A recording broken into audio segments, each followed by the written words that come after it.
Exercise 9.3 में हमारे पास है अब exterior angle property. Exterior angle property, इसके अंदर क्या होता है, exterior angle of a triangle is equal to the sum of interior opposite angle.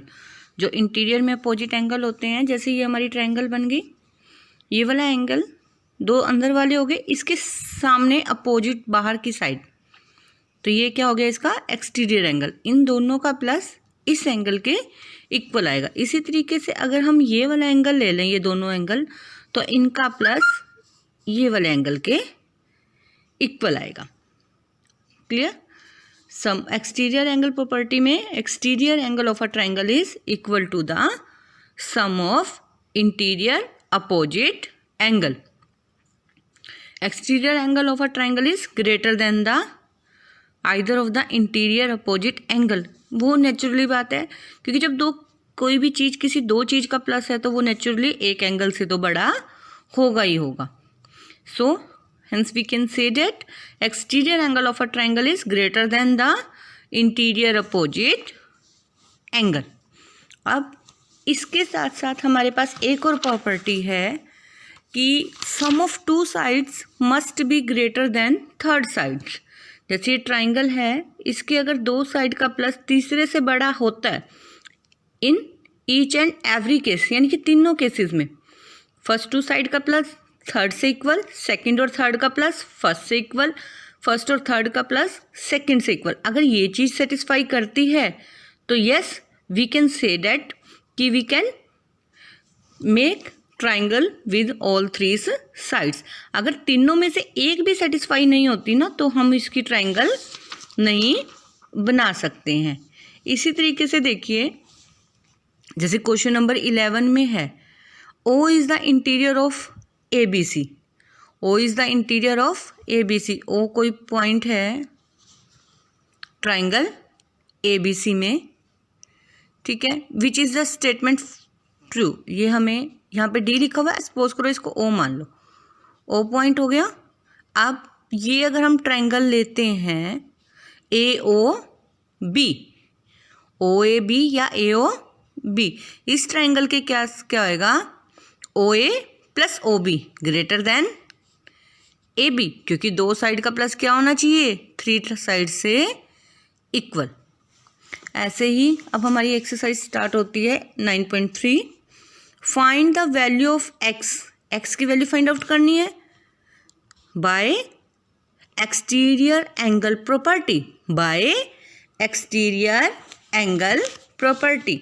Exterior angle is equal to sum of opposite to interior angle.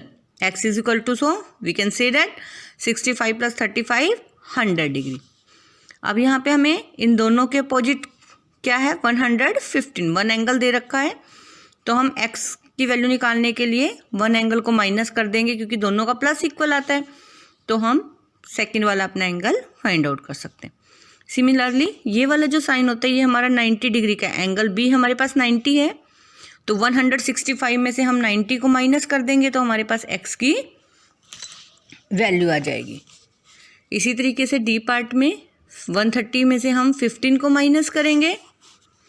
अब हमें अगर ये वाला एंगल निकालना है, हमें दो एंगल निकालने हैं इसके अंदर, PRT और PRQ। ये वाला एंगल भी फाइंड आउट करना है और ये वाला भी एंगल फाइंड आउट करना है।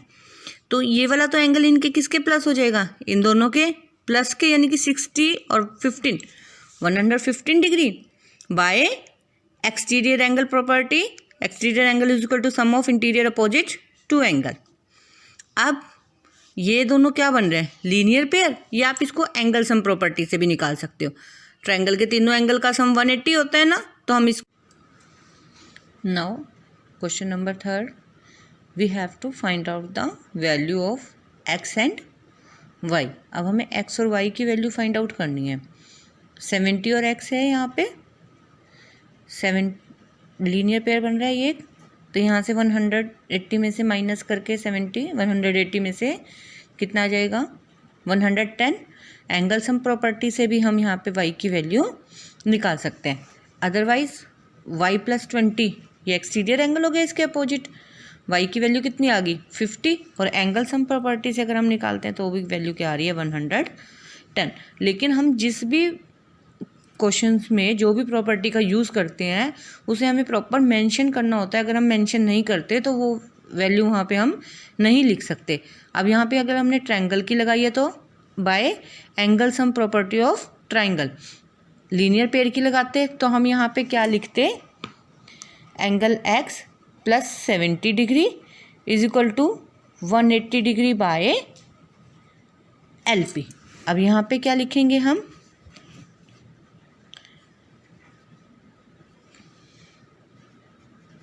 Angle sum property, angle sum property. अब हमें एक्सटीरियर एंगल दे रखा है 120 डिग्री और अपोजिट एंगल्स की रेशियो दे रखी है 7:5। तो 7x प्लस 5x किसके इक्वल होएगा 120 के। x की वैल्यू 10 आ गई। फर्स्ट एंगल 70 डिग्री और सेकंड आ जाएगा फिर 50 डिग्री। इन क्वेश्चन नंबर 5 यहाँ से देखो हम लीनियर पेयर से भी निकाल सकते हैं, ये ऑल 2 एंगल्स इक्वल है तो यहाँ से ये कितने डिग्री का आ जाएगा 40 डिग्री का। ये जब दोनों एंगल इक्वल है, अगर ये x है तो ये भी कितना आएगा x plus x is equal to 140 degree. तो एक x की वैल्यू कितनी आई 70, तो ये भी कितना आ जाएगा 70, और एंगल सम प्रॉपर्टी से कितना आ जाएगा एंगल 140 डिग्री। इसके बाद इस फिगर के अंदर हमें एक्स वाई की वैल्यू फाइंड आउट करनी है। देखिए ट्राइंगल से angle sum property of triangle, ये एंगल 30 है, ये भी कितना हो जाएगा 30। 180 में से माइनस करके ये कितना बच जाएगा 120। लीनियर पेयर से ये कितना आ जाएगा 60 डिग्री। या फिर हम कैसे कर सकते हैं, ये एंगल 30 है, ये 45 है, तो इसके अपोजिट एंगल क्या है y, तो इन दोनों का प्लस y कितना हो गया 75। तो ये भी तो लीनियर पेयर बन रहा है, एक स्ट्रेट लाइन पे जब एंगल बन रहा है तो लीनियर पेयर बन रहा है। तो यहाँ से हम वैल्यू निकाल लेंगे 75 प्लस 30 105। 105 को 180 में से माइनस करके इसकी वैल्यू आ जाएगी। एंगल सम प्रॉपर्टी से फिर हम इसकी वैल्यू निकाल लेंगे। ये 50 है तो 50 और 30 कितना आ जाएगा हमारे पास 80, और 100 में से 80 गया 100, और ये भी लीनियर पेयर है तो ये कितना बच जाएगा 80।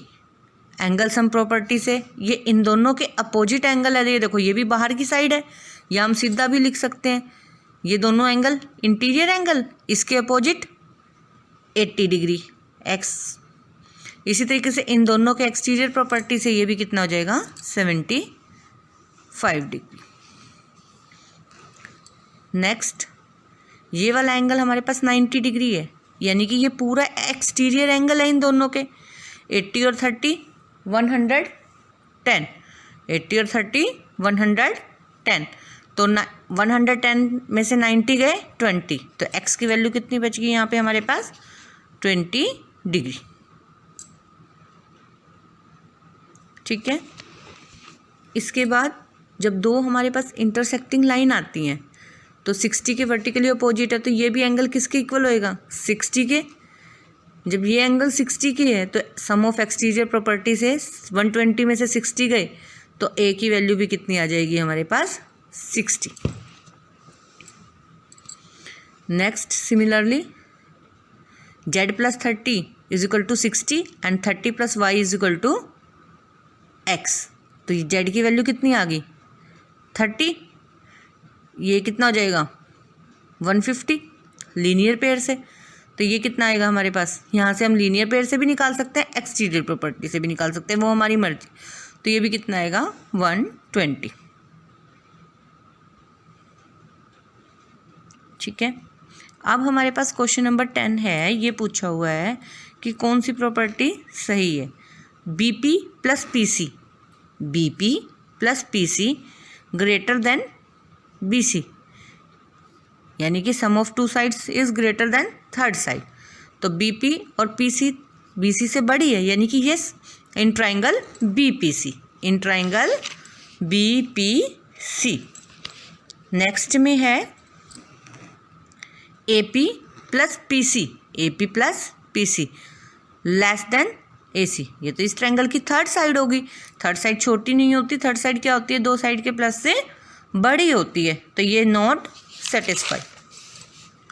नो AP प्लस AB, देखो जरा, AP plus BP greater than AB। Yes, BP से बड़ी होगी AP और AB, AP और AB greater than BP।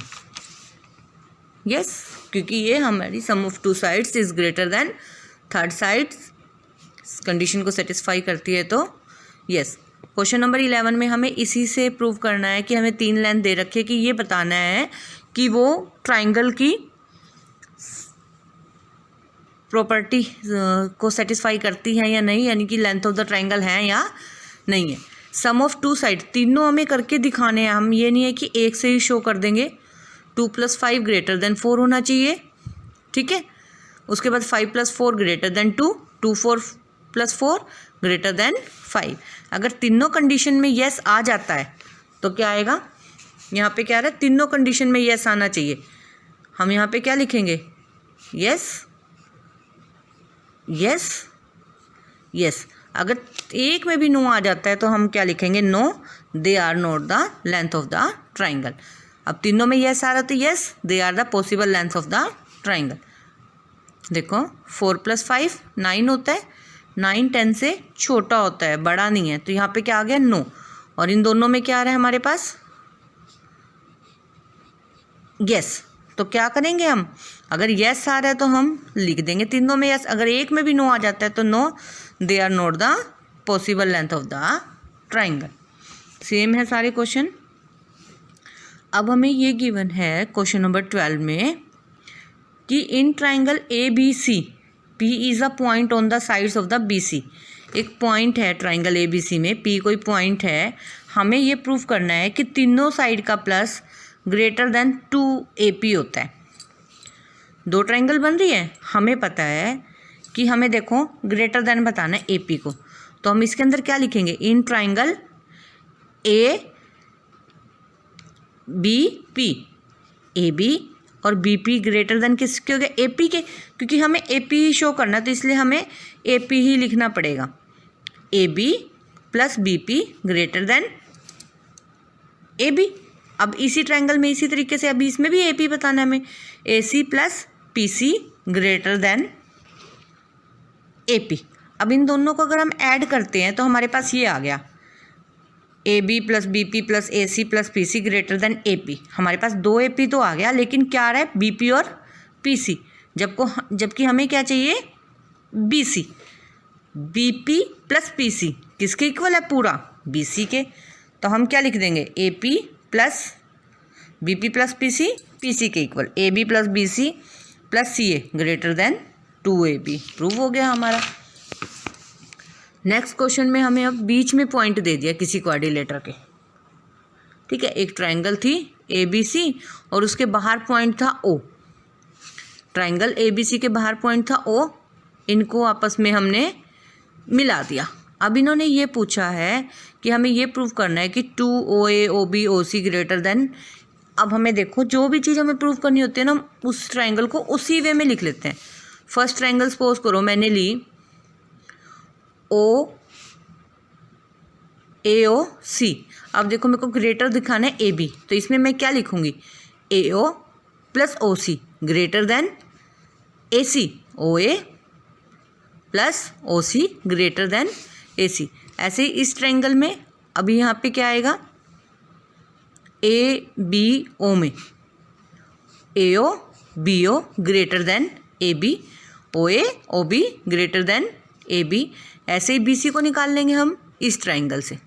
3 triangle बनी ना O के साथ, एक तो ये वाली बन गई, एक ये वाली बन गई और एक ये BOC।